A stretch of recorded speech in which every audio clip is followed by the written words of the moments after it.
Good morning, everyone. It's finally happening. One of the biggest games in the world, Roblox, is coming to virtual reality. What is up, everyone? I'm Mysticle, and today I'll be bringing you the latest in AR and VR news. Roblox is coming to VR, the Apple Vision Pro is now successfully running on the Quest Pro, no, that's not a joke, and the Meta Quest now has super resolution. There's a ton of fantastic things happening, so let's jump right into it. The first largest piece of news that I know most of you are going to be here for, Roblox is now officially coming to the Meta Quest. There was a lot of speculation, and there was a lot of news, and there was a lot of doubt from people throughout the last year. In fact, we made quite a few videos explaining all the leaks that had come out and talked about our theories of when the game could possibly come to VR. In case you don't know, Roblox is one of the largest titles in the world. A lot of people would say that it is one of the most perfect metaverse platforms. Roblox could be a fantastic place for interconnected worlds to allow people to traverse from one place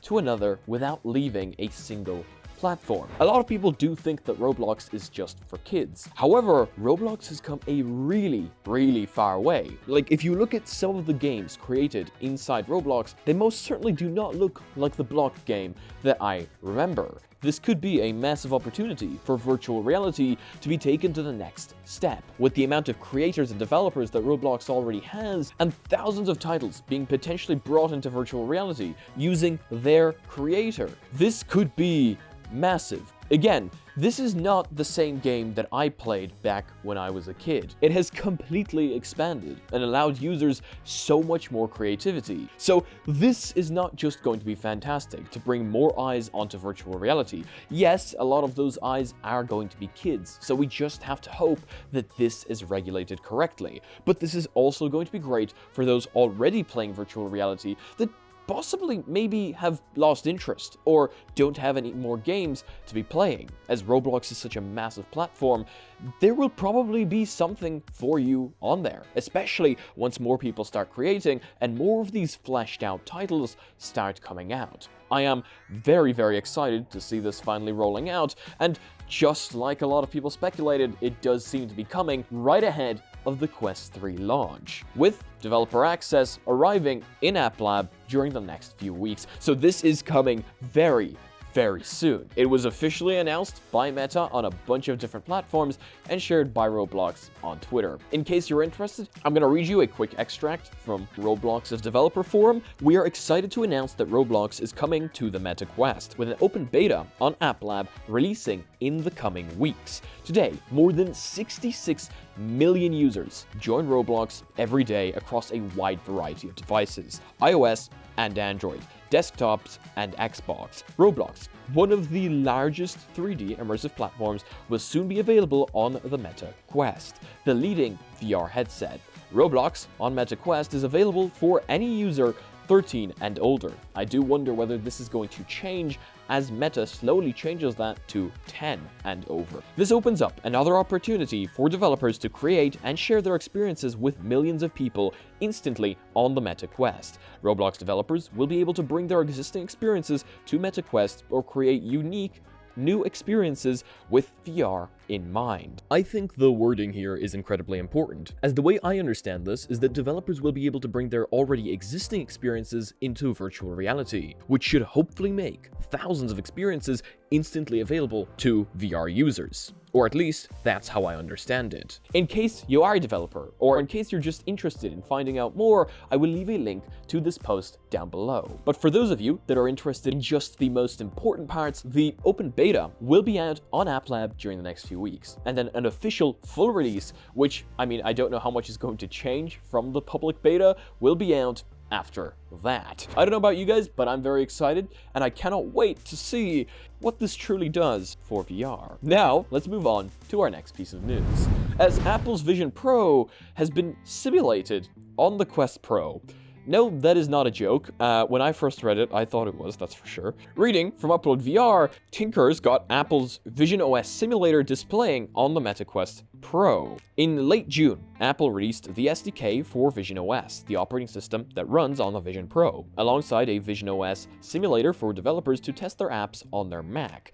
On Friday, reverse engineering enthusiast Max Thomas got this Vision OS simulator displaying in stereo on a Quest Pro over a USB cable via Thomas's existing project to port Quest Link to Mac. Thomas says this setup does work and is stereo correct, but described the result as a hacky mess with significant jutter, and noted that it doesn't support either hand or eye input. Yesterday, a software developer built on Thomas's work to get the idea running wirelessly with ALVR, an open source alternative to Meta's wireless AirLink and virtual desktop. This ALVR approach should run more smoothly than the hacked Quest Link approach, but it still lacks either hand or eye input. Both approaches show the virtual living room from Apple's Vision OS simulator, not the user's actual living room.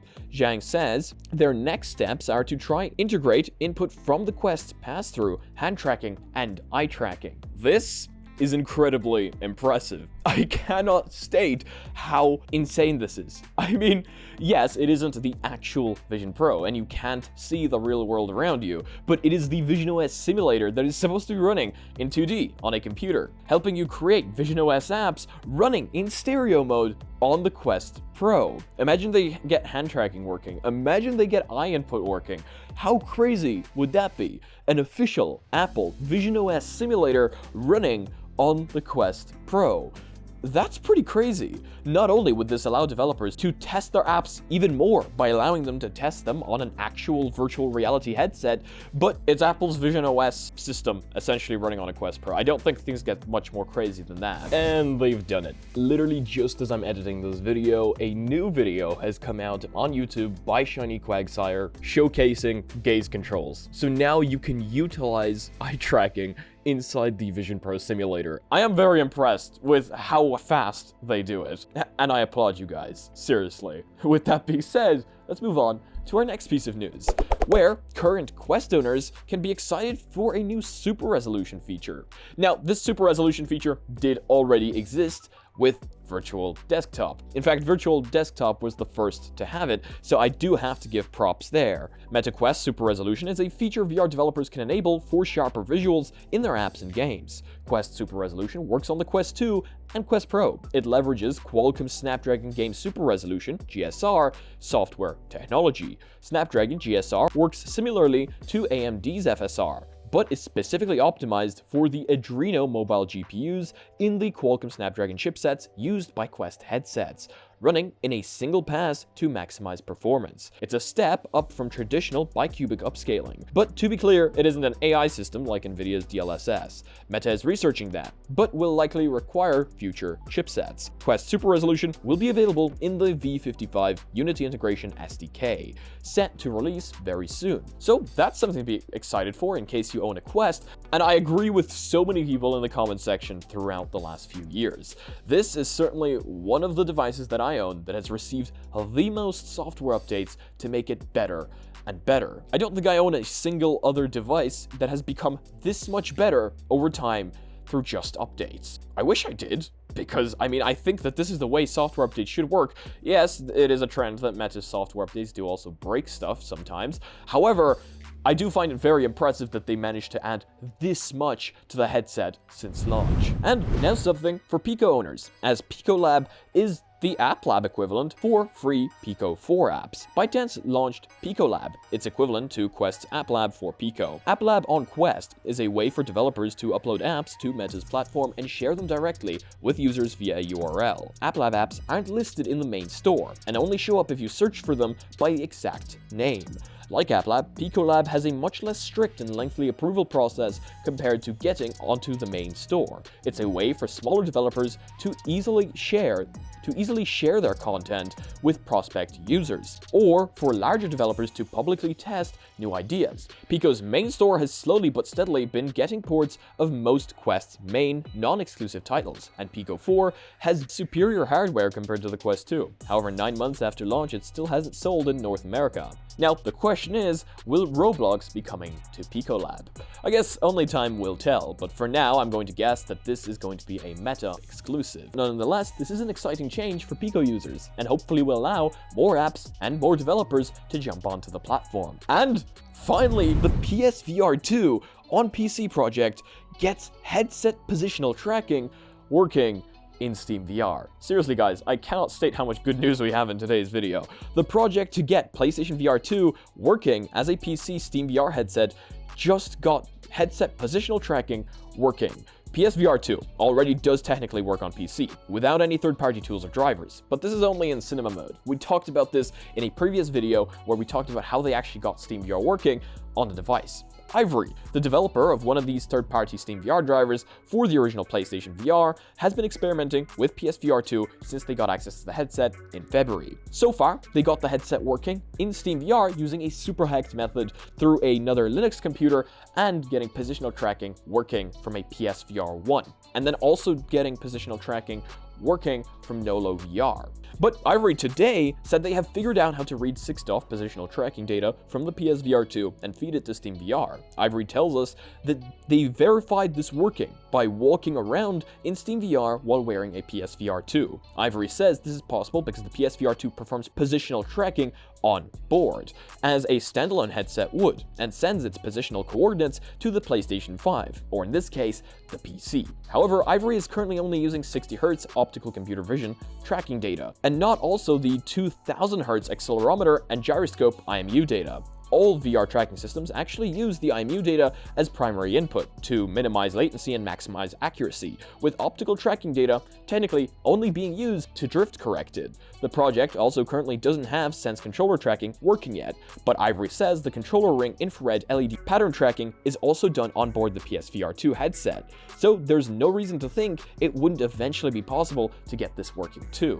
I am very impressed at how far Ivory has managed to come with this project. I mean, there was doubts at the very beginning as to whether this was even going to work, but now it seems they're moving along at a faster pace every week, getting more and more things working. First actually managing to get the headset working, and now getting 6DoF working? Again, I find it incredibly impressive that they have managed to come this far, and I do find that they are essentially giving people more freedom with their devices, as if you own a PSVR 2, I do feel like it would be nice to be able to plug it into a VR-ready gaming PC in the future if you wanted to play something like Half-Life Alyx, even if you just wanted to buy the headset to play PC VR. As a lot of people say, it's a fantastic headset, and I do think that some PC VR titles deserve to run on it. Either way though, that is going to be it for today's video. You guys have no idea how happy I am to be able to bring you all this exciting news today. It's been a while since VR has had this much exciting stuff going on, and as you can probably tell by my face, I am quite happy about that.